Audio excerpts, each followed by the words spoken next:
Bueno, empezando la conferencia, quiero contarles que nosotros en Chile estamos un poquito atrasados con respecto a Europa en la normativa de la prevención y la regulación de los riesgos psicosociales. El 1 de septiembre del 2015, todas las empresas de cualquier sector y tamaño recién están obligadas a evaluar la salud psicosocial de sus trabajadores. Es una política nacional de seguridad y salud en el trabajo, pero llevamos, no sé, 20 años de retroceso, pero es un granito para nosotros como chilenos que en contexto laboral podamos evaluar, ¿no es cierto?, la salud mental dentro del trabajo. Eso nos da un ámbito de posibilidades increíbles, no solamente para el diagnóstico de lo que se ha tratado estos años, sino que también para la intervención. El objetivo del protocolo, como los pueden ver, ¿no es cierto?, es realizar como un escáner solamente, ¿cierto? Identificar la presencia y el nivel de exposición de riesgo. Y lo que hace, ¿no es cierto?, finalmente ese diagnóstico es generar recomendaciones para disminuir la incidencia y prevalencia del estrés laboral. Nosotros en Chile, por ejemplo, tenemos 41% de licencias médicas que son producto de enfermedades mentales en el trabajo. Además, ¿no es cierto?, las enfermedades profesionales de salud mental han aumentado 51% en los últimos 4 años. El modelo, ¿no es cierto?, de demandas control, el modelo esfuerzo-recompensa de SIGRI son los modelos que están a la base del único instrumento que el gobierno, la política nacional, nos permite evaluar la salud mental en el trabajo, que es el ISTAS 21. Y eso también nos da un poquito no un poquito, nos da bastante limitantes, ¿no es cierto?, porque ustedes en España, ¿no es cierto?, o los modelos europeos tienen 5 o 6 instrumentos o 8 instrumentos, me acuerdo la última vez que revisé, que pueden decidir las empresas cuál instrumento usar, que se ajuste mejor a sus necesidades o a su naturaleza. Nosotros no tenemos esa posibilidad todavía. El ISTAS 21, ¿no es cierto? Tenemos dos tipos de versiones, la versión breve y la versión extendida, pero sin embargo se centra, ¿no es cierto?, en el riesgo psicosocial. No mira hacia lo positivo, que serían los factores psicosociales, los factores de protección. Y hasta el día de hoy no existen protocolos validados de intervención. Es decir, desde el 2015, ¿no es cierto?, se han hecho intentos importantes que yo vuelvo a insistir, para Chile es un gran paso que tengamos esta evaluación de riesgos psicosociales. Sin embargo, ¿no es cierto?, estamos en la etapa diagnóstica. Y en esa etapa diagnóstica también es importante porque hemos podido, ¿no es cierto?, evaluar estos riesgos en cuanto a género, ¿no es cierto?, ver esas diferencias que ahora es tan importante. Y también hemos podido identificar que el liderazgo disfuncional, como lo llamamos acá en Chile, es un factor crítico dentro de las organizaciones y causantes de malestar, malos climas, riesgo y todo lo que tiene que ver con enfermedades. Pero bueno, la psicología hasta el día de hoy, ¿no es cierto?, se ha centrado en lo negativo, en lo que va mal dentro de nuestro campo. Sabemos de la A a la Z, ¿cierto?, un montón de variables, ¿no es cierto?, que van desde el absentismo hasta la violencia con respecto a cómo funciona lo que va mal. Sin embargo, ¿no es cierto?, desde que este caballero, Martin Seligman, abre el área de psicología positiva en la APA, ¿cierto?, nos da la oportunidad de centrarnos en el funcionamiento óptimo de las personas y las organizaciones. Es decir, estudiar las organizaciones positivas. Finalmente, estudiar los recursos, los recursos. Y aquí, ¿no es cierto?, quiero centrarme en esta definición de la OMS: la salud es un estado de bienestar total que incluye el bienestar físico, mental y social, y no como la mera ausencia de enfermedad o trastorno. Eso nos da también una gran ventana, ¿cierto?, ya el año 1948, pero que todavía no veíamos con claridad. Entonces, desde la NIOSH, ¿cierto?, nos define la salud ocupacional, imagino que todos ustedes los que están aquí en la conferencia lo conocen, que se ocupa de la aplicación de la psicología a la mejora de la calidad de vida y a proteger y promover la seguridad, la salud y el bienestar de los trabajadores. Entonces nosotros conocemos hasta ahora varios modelos de salud ocupacional. Están los de pérdida de recursos, los de ausencia de reciprocidad, sobre o baja estimulación, ahí está el modelo vitamínico, por ejemplo, de Ward, la interacción de demanda y recursos, y aquí es donde yo me baso, ¿no es cierto?, la investigación que estoy realizando, donde tenemos el modelo de demandas y recursos laborales, el modelo espiral de la salud ocupacional y modelos más contemporáneos como el modelo GIRO, el de organizaciones saludables y resilientes. El estrés es entendido como esta ocurrencia de emociones negativas que son evocadas por el desajuste entre demandas laborales y recursos laborales y personales. Conocemos, ¿cierto?, el modelo de demanda y recursos laborales, donde, ¿no es cierto?, tenemos dos procesos, un proceso de deterioro y un proceso de motivación. El estrés se produce por este desajuste que existe entre las demandas y los recursos. Cuando una persona considera o percibe que tiene más demandas que recursos, entra un proceso de deterioro que la puede llevar al burnout, al síndrome de estar quemado por el trabajo y a un malestar, malestar físico, también malestar organizacional, un bajo desempeño, ausentismo, absentismo, licencias médicas, etcétera. En cambio, ¿no es cierto?, los recursos, ¿no es cierto?, nos llevan, cuando percibimos más recursos o contamos con más recursos, entramos a un proceso de motivación. Ese proceso de motivación nos puede llevar al engagement, que yo también creo que lo han escuchado, ¿cierto? El work engagement, esa vinculación psicológica con el trabajo, que se caracteriza por el vigor, la energía, la dedicación, el orgullo, ¿no es cierto? Y la absorción, que se me pasa el tiempo volando en una tarea sin darme cuenta por el disfrute, ¿no es cierto?, que siento con ella. Entonces, en este modelo del 2004 de Schaufel y Becker nos señalan también, además de estos dos procesos que son súper importantes y que es un modelo parsimonioso para entender la salud ocupacional, que los recursos tienen un doble impacto. Son capaces de disminuir el malestar, el proceso de deterioro en términos de burnout, y son capaces de potenciar el proceso de motivación. Pensando en este modelo, ¿no es cierto?, tenemos un segundo modelo que amplía el Job Demand Resources Model, ¿cierto? Y es el modelo espiral de la salud ocupacional, donde Salanova integra, ¿no es cierto?, los recursos personales. Los recursos personales como un predictor importante de cómo vemos las demandas y los recursos. Yo siempre ejemplifico cuando estoy con mis estudiantes, ¿cierto?, que son como esos lentes, o esos lentes que nos ponemos o grises o de colores para ver estas demandas y estos recursos. Las personas, por ejemplo, que tienen lentes de colores ven más recursos, ven las demandas más como reto y las demandas amenazas son capaces de afrontarla con mayor seguridad. En cambio, las personas que tienen los lentes más grises, ¿cierto?, ven más demandas amenazas, ven poquitos recursos. Entonces, dependiendo de estos recursos personales, ¿no es cierto?, uno de los más clásicos estudiados son las creencias de eficacia, de la teoría social cognitiva de Bandura, son, ¿no es cierto?, este lente que nos permite entrar en proceso espiral de deterioro, en proceso espiral de motivación. Y finalmente, ¿no es cierto?, centrándonos en los recursos, está el modelo GIRO, el modelo Healthy and Resilient Organization Model, que es el GIRO propuesto por Salanova y las colaboradoras, donde basando en este proceso de motivación, donde estamos mirando los recursos en más detalle, ¿cierto?, tiene tres elementos clave: los recursos y las prácticas organizacionales saludables, los empleados saludables y los resultados organizacionales saludables.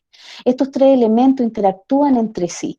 El pilar fundamental son los recursos y las prácticas que se implementan para generar bienestar en los trabajadores. Cuando los trabajadores se sienten en bienestar, ¿no es cierto?, pueden generar mejores resultados. Y así se crea también una espiral virtuosa en el tiempo. Para resumir, son tres elementos clave, son distintas variables a distintos niveles de análisis. Aquí el multinivel, ¿no es cierto?, en términos metodológicos, tiene mucho que ver en este modelo. Están los tres elementos interrelacionados y el empleado, ¿no es cierto?, el empleado saludable es un mediador total en la relación entre los recursos y los resultados. Y eso lo hemos comprobado a través de distintas investigaciones y además cuando se validó este instrumento, esta medida. Entonces, una organización saludable, ¿qué es? Son todas aquellas organizaciones que implementan de forma sistemática, planeada y proactiva, ¿no es cierto?, prácticas y recursos para mejorar la salud de sus empleados, pero no solo la salud de los empleados, también la salud financiera, porque una organización también tiene que tener números azules, números rojos nos indican buena salud. Y, ¿no es cierto?, son prácticas y recursos a tres niveles. A nivel de tarea, ¿no es cierto?, que tiene que ver con rediseño de puestos, autonomía, feedback; nivel de ambiente social, que tiene que ver con el liderazgo, por ejemplo; y el nivel organizacional, donde están todas esas prácticas que se implementan, por ejemplo, la conciliación trabajo-familia, la prevención del mobbing, todos los programas de salud psicosocial laboral en la empresa, la comunicación e información organizacional, la responsabilidad social empresarial, entre otras. ¿Por qué son saludables, no es cierto? Porque la salud es un valor estratégico, está dentro de su planificación estratégica. El ambiente físico de trabajo es seguro, tiene un ambiente social inspirador, cuentan con liderazgos positivos y transformacionales, hacen que los empleados se sientan vitales y energéticos, obtienen productos y servicios saludables, establecen buenas relaciones con el entorno, ¿no es cierto? Buena reputación organizacional y un concepto relevante que es la resilience, es decir, afrontan las crisis de forma positiva, aprenden y salen fortalecidos de ellas, tal como lo estamos pasando ahora. Los empleados saludables se refieren a aquellos empleados con recursos psicológicos positivos, la empatía, la confianza, el engagement, las creencias de eficacia, las emociones positivas, la regulación emocional. Cuando hablamos de recursos personales podemos pensar, ¿no es cierto?, o la investigación nos lleva, ¿no es cierto?, a centrarnos primero en las fortalezas del carácter como un elemento relevante, la regulación emocional y la práctica, ¿cierto?, del mindfulness, los rasgos de personalidad, cuando pensamos en el Big Five, ¿cierto?, que ha sido tan utilizado, por lo menos en Latinoamérica, es un instrumento validado, y la meticulosidad, que nosotros en algún momento en Chile lo llamamos responsabilidad, pero es la meticulosidad, las creencias de eficacia, el work engagement, la confianza, no solamente entendía como algo relacional, sino que yo también confío en que si falto a mi trabajo, mi compañero va a hacer bien la tarea. Las emociones positivas, todo ese abanico nuevo que conocemos de emociones o que estamos conociendo y que necesitamos identificar y distinguir.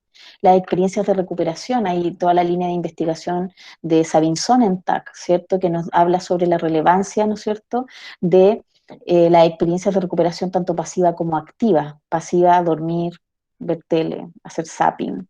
Y las más activas, que son hacer deporte, salir con los amigos, el ambiente más social. Cuando hablo de recursos, me encanta esta imagen. eh, Pensamos en esta mochila que nuestra vida, nuestras experiencias, ¿no es cierto?, nos aportan y que nosotros llevamos a las organizaciones. Esa antigua visión clásica de los recursos humanos donde uno dejaba todos sus problemas en la puerta de la casa, eso ya sabemos que no existe, que no pasa. Nosotros un ser integral que va tanto con sus dificultades como sus potencialidades a todos lados. Entonces, esa mochila, ¿cómo la cultivamos? ¿Cómo llegamos a la organización? ¿Con qué nivel de mochila de recursos personales? ¿Qué ponemos a disposición de nuestros colaboradores, de nuestro equipo de trabajo, de nuestra organización en general?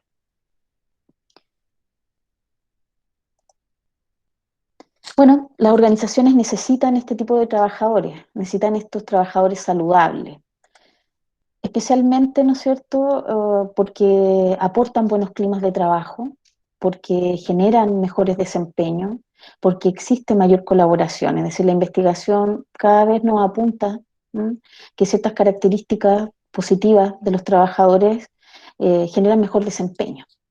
Pero bueno, hace poquito participé, bueno, el año pasado, participé en una cuenta pública de Confedeprus, que son la Asociación de Trabajadores de la Salud, donde se hizo un levantamiento de información con respecto a su salud mental. Y participé en este panel donde analizábamos los datos y claro, se hizo un contexto de pandemia y las cifras, los datos, los resultados arrojaron, tal como esperábamos, que había un nivel de agotamiento, ¿no es cierto?, emocional, físico, emocional, muy importante dentro de los trabajadores y las trabajadoras, y estas últimas eran las que mostraban mayor nivel de agotamiento, por todo el tema también que sabemos que es la corresponsabilidad, o como lo llama Listas 21, la doble presencia. Entonces, claro, tenemos que empezar a pensar en intervenciones que potencien, ¿no es cierto?, estados positivos dentro de las organizaciones. Cuando hablamos de recursos laborales, ¿cierto? Tenemos, o hasta el momento los podemos clasificar de una manera bastante simple en los de tarea, los sociales, los organizacionales y los extraorganizacionales. Cuando hablamos de la relevancia, eh, disculpen, aquí, de los recursos, el liderazgo es uno importante. Cuando estaba contándoles sobre este diagnóstico que se hizo en los trabajadores de la salud, también apareció el liderazgo como algo relevante y nosotros lo llamamos liderazgo disfuncional. Entonces, claro, conocemos de teorías de liderazgo un montón. las más actuales, ¿sí? El transformacional, el extraordinario, el positivo, el apreciativo, vienen desde la línea de la psicología positiva y desde ahí que lo estamos mirando dentro del equipo de investigación. Sabemos que un buen líder genera alta productividad, confianza, work engagement, flow, baja rotación de personas, alta satisfacción de empleados y clientes, alta rentabilidad, innovación y relaciones interpersonales positivas. Cuando, por ejemplo, por divulgación,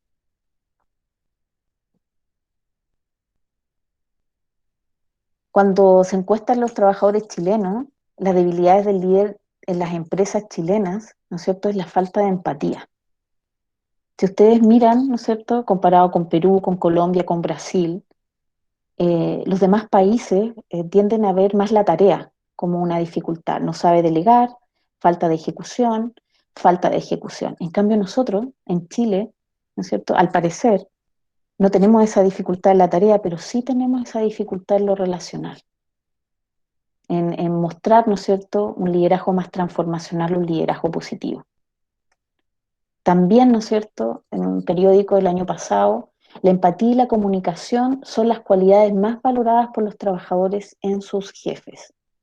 ¿No es cierto? Volvemos a mirar que algo nos falta como líderes, ¿no es cierto? Sabemos hacer bien la tarea, ejecutamos, cumplimos, llegamos a la meta, tenemos buen desempeño, pero en lo relacional algo nos pasa. Entonces aquí la pregunta, y dado todo lo que les he contado, ¿es este liderazgo disfuncional un factor crítico a mejorar? Bueno, nosotros consideramos que sí, y consideramos que no es magia y es investigación y que podemos realizar eh, in- intervención basada en evidencia. Contarles que es el 2017, junto con Juan y Olveira, Marisa Salanova y Susana Llorens, evaluamos 54 equipos de trabajo de la salud, ¿sí? Y eran 388 88 trabajadores y 54 supervisores. Teníamos dos medidas, los trabajadores y el supervisor. El supervisor nos entregó, ¿no es cierto?, las percepciones sobre el desempeño. In-role, lo que hace por contrato, y el extra-role, lo que hace fuera de su contrato de trabajo, ayudar y toda esa conducta proactiva que también es relevante dentro de las organizaciones. Y nosotros en esta investigación pudimos evidenciar que el liderazgo transformacional tiene un impacto en el desempeño siempre y cuando, ¿no es cierto?, a través de ecuaciones estructurales, los trabajadores confíen. Entonces, claro, estos procesos subyacentes que no vemos, ¿no es cierto?, el liderazgo impacta el desempeño siempre que haya confianza. También, en otra investigación de un colega de Israel Sánchez, ¿no es cierto?, vimos que la estimulación intelectual y el aprendizaje de equipo son aspectos muy relevantes, ¿no es cierto?, para generar buenos resultados. También la empatía y la calidad de servicio como emociones positivas dentro del liderazgo es otra característica que nos llama la atención y que nos apunta, ¿cierto?, a que dentro de las 5 dimensiones del liderazgo transformacional eh, tienen que ver con esto relacional. También Happy Productive Work, ¿no es cierto?, cómo los afectos positivos impactan el desempeño y, ¿no es cierto?, a través de los recursos sociales, que es el liderazgo. También tenemos esta evidencia del Happy and Productive Worker, ¿cierto?, que nos dice que un trabajador productivo, un trabajador feliz del Harvard Business Review. Entonces, claro, cuando hablamos de intervenciones, entendemos que son acciones específicas llevadas a cabo expresamente con el objetivo de alterar las fuentes de estrés laboral, su respuesta o sus efectos. Y aquí tenemos, o nos basamos en el modelo de Schoffel y Jensman, ¿no es cierto?, donde nos dice que las demandas producen daños psicosociales y para intervenir las demandas tenemos dos estrategias. La primera, estrategia basada en el individuo, que son los recursos personales, y la estrategia basada en la organización, que serían los recursos laborales. Tenemos hartos desafíos nosotros acá en Chile y hartas oportunidades. Una de las oportunidades es un proyecto que nos hemos adjudicado de la Superintendencia de Seguridad Social, donde vamos a evaluar, ¿no es cierto?, la eficacia de una intervención para reducir riesgos psicosociales y el ausentismo laboral a través del liderazgo en centros de salud públicos de la séptima región, es decir, de donde vivimos. Con la pandemia tuvimos que detener la parte presencial, pero nos dio tiempo en este periodo para ampliar el proyecto y probar también la virtualidad. Es decir, el proyecto en su original está pensado en lo presencial, en realizar intervenciones y probar la eficacia de estas intervenciones a nivel presencial. Pero actualmente, lo que les contaba, estamos ampliando, tenemos un socio estratégico, que son estas plataformas e-learning, ¿cierto?, que nos va a apoyar para generar las mismas intervenciones en formato virtual y saber cuál de las dos, que es un objetivo también interesante, tiene mayor eficacia. Bueno, los investigadores, eh, yo soy la principal, disculpen que sea la primera que me señale, está Marcelo Leiva como alterno y está Cibeles Miralles también como coinvestigadora. En este proyecto, ¿no es cierto?, tenemos harta evidencia, las enfermedades mentales aumentaron un 8%, 16% son calificadas como laborales, el protocolo es una oportunidad, el liderazgo disfuncional nos muestra cada mes que es un factor crítico y dentro de los objetivos estratégicos del 2020, ¿no es cierto?, del gobierno de Chile, está el lineamiento de probar la eficacia de intervenciones. Entonces vamos por buen camino. También sabemos que dentro de la red asistencial pública de salud, 76% de la población chilena se atiende en estas redes. 14 de estos trabajadores reportan tener una enfermedad diagnosticada o agravada por el ambiente de trabajo. Además, sabemos que las intervenciones basadas en psicología organizacional positiva sugieren que entrenamiento de liderazgos positivos tienen buenos resultados en la salud ocupacional y en los resultados organizacionales. Y aquí quiero centrarme que son 3 intervenciones las que nosotros hemos evidenciado a través de la, el gran abanico de investigaciones que existe, que son las basadas en la reducción del estrés en mindfulness o atención plena, las basadas en la indagación apreciativa y feed forward, que es retroalimentación apreciativa, y las fortalezas del carácter. Por lo tanto, nuestra investigación está basada, ¿no es cierto?, en esos 3 talleres de intervención. Esos 3 talleres, ¿no es cierto?, el diseño es cuasi experimental, tenemos un grupo control por estos talleres, tenemos 3 tiempos de evaluación y un tiempo, ¿no es cierto?, cuarto, donde pasan 6 meses después de la intervención. Entonces, es cuasi experimental, es decir, tenemos grupos control. Tenemos un tiempo 1 de diagnóstico, un tiempo 2, ¿no es cierto?, que es posintervención, un tiempo 3 que es posintervención 3 meses y un tiempo 4 que es después de 6 meses. Esa es la idea, ¿no es cierto?, centrándonos en el modelo de giro de organizaciones saludables, liderazgo transformacional. Cuando realizamos intervención en estos 3 talleres que potencian competencias para el liderazgo transformacional, vamos a generar confianza, work engagement y vamos a disminuir, ¿no es cierto?, indicadores de riesgos psicosociales y absentismo laboral. Las 3 intervenciones, primero regulación emocional, retroalimentación apreciativa y fortalezas del carácter, tienen 8 sesiones de 2 horas en el formato presencial. En el formato e-learning son 45 minutos de cápsulas y de interacción virtual. Este es el proceso completo del proyecto que, que ha estado detenido por la pandemia, pero que ahora se ha activado y estamos muy contentos de que podamos hacerlo. ¿Y de qué se trata? De sacar brillo a los talentos. Nosotros sabemos que el personal de salud tiene un trabajo emocional muy alto, el trabajo emocional entendido como un esfuerzo en el control de emociones que tiene que hacer un empleado para atender a las demandas emocionales de su trabajo y responder mediante la expresión emocional apropiada al contexto. También sabemos que el mindfulness, hay un montón de metaanálisis que nos indica que nos puede ayudar a reducir el estrés y a mejorar nuestra regulación emocional. Las fortalezas del carácter tiene una amplia, ¿no es cierto?, evidencia con respecto a que puede ser modificable y depende de la voluntad. Tenemos la matriz, ¿no es cierto?, propuesta por Seligman y Peterson con respecto a 6 dimensiones: coraje, humanidad, trascendencia, moderación, justicia, sabiduría, y las 24 que todos tenemos, pero que algunos mostramos más, son más salientes en nosotros y otras menos. También tenemos las creencias de eficacia, ¿cierto? Bueno, Bandura nos señala que son esas propias capacidades para organizar y ejecutar cursos de acción requeridos y que producirán determinados logros o resultados. También tenemos claro cómo intervenir a través de sus fuentes, las experiencias de éxito, el aprendizaje vicario, la persuasión verbal y los estados fisiológicos y afectivos. Por tanto, ¿cierto?, lo que consideramos es que no sean intervenciones, porque en Chile estamos recién explorando las intervenciones y la eficacia de esas intervenciones. Entonces también sacar de lado todos estos vendedores de humo que van a las organizaciones y hacen intervenciones de 2 horas sin medición, sin saber la eficacia. En cambio, lo que puede hacer la universidad en unión con las organizaciones es apoyar la creación de protocolos efectivos. Y esto, ¿no es cierto?, práctica y recursos sostenidos en el tiempo, es decir, que no sean solamente una pastilla de un minuto, sino que sean instaurados en la política, como valor estratégico, en su planificación estratégica, y que cuenten con recursos para aquello. Eso, por mi parte, muchas gracias.